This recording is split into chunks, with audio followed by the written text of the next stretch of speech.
Now in this video, we are talking about 12 Agile Principles. Agile Manifesto consists 4 value statements and 12 principles.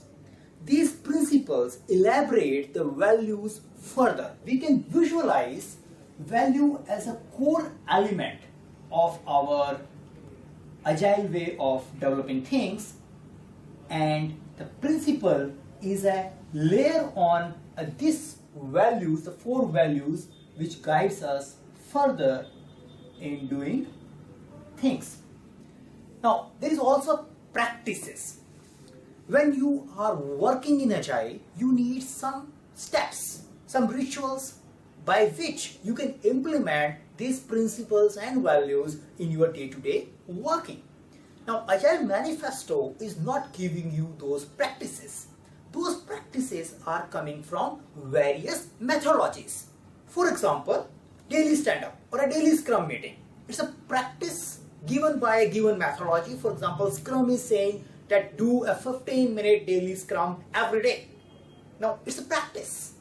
There is a rule for that. There's a time box for that.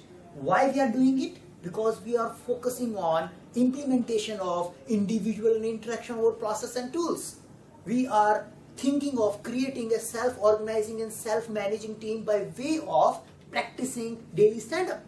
So while working, we also have one more layer which is not given in Agile Manifesto, which is practices like daily stand-up.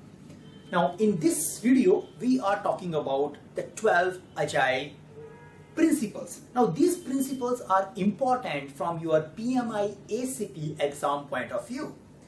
In exam, you end up getting nearby 3 to 4, sometimes 5 questions just coming out of Agile values and principles. And whenever you face a tricky situation where it becomes difficult to select the option, visualizing and thinking about Agile values and principle will always help you to navigate to the right answer. Does it mean that you need to memorize these values and principle? It does not. But you really need to understand them well. So if you read them 5-6 times and also think about them, you are done with it. So let's see the 12 principles of Agile. So I have grouped them in some logical way. They are not coming as it is written in an Agile Manifesto. So first principle which I am discussing is our highest priority is to satisfy the customer through early and continuous delivery of valuable software. So this principle says give a focus to a delivery of customer value.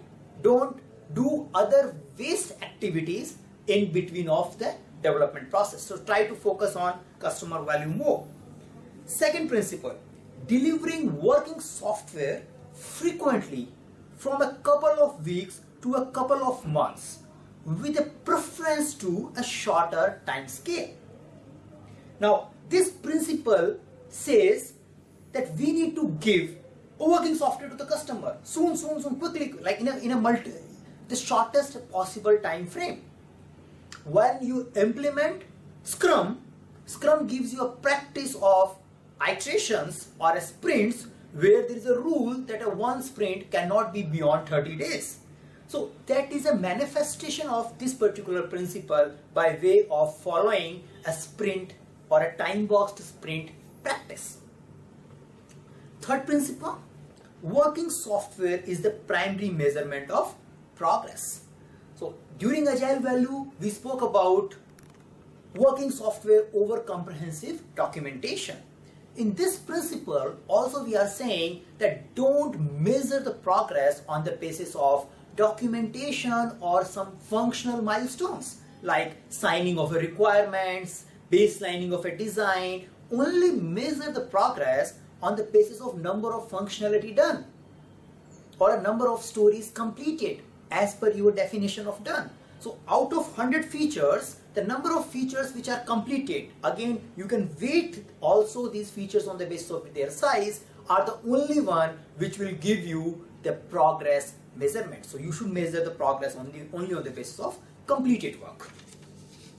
The fourth statement, welcome changing requirement even late in development. Agile process harness change for the customer competitive advantage. Further elaboration of responding to change over following a plan, saying that even if you are at a late stage of development, change it. Now, it does not mean that you will keep changing the color of your screen 100 times before you deliver it. We should focus on the word competitive advantage. So the change which gives a competitive advantage, a capacity, a capability to your customer to respond to the market and get more business value should always be taken into account. Because without that, you may finish the project, but your customer will not get the desired value. And your goal is not only finishing the project, but to get that desired value for your customer. The next principle which I want to discuss here is business people and developer must work together daily throughout the project. A collaboration between customer and developer. Should be of a nature where they are continuously engaged so they can respond to the market and they can serve their end users. Next principle, build project around motivated individuals, give them the environment and support they need and trust them to get the job done. Now, self-organizing, self-managing team. The expectation from agile leaders is they build a team of motivated individuals and just give them principles and directions, and the team should figure out what is the best way of working or what is the best way of implementing that particular requirement into a software. So you need to give them a support environment, not micromanagement instruction. You don't have to create a task list for your team members. Agile Principle says create a team and the team should create their task list on their own. So as a manager, you need to create an environment where team themselves create their own task list and work as per that the direction which you have provided. Next principle, the most effective and efficient method of conveying information to and within a development team is face-to-face interaction. So now, this is not something which is invented by Agile. We all know that all communication theories give importance to a face-to-face interaction, because when we are face-to-face, it's a synchronous communication. Whatever query you have, you can ask that point of time only. You can also capture the paralingual, the body language clues from the speaker. So that is why the richness of communication channels is the highest when we are face to face. So Agile Principle is also reinforcing that whenever possible, we should focus on face-to-face interaction, because that is the most efficient and effective method of communication. The next principle, the best architecture, requirement and design emerge from self-organizing team.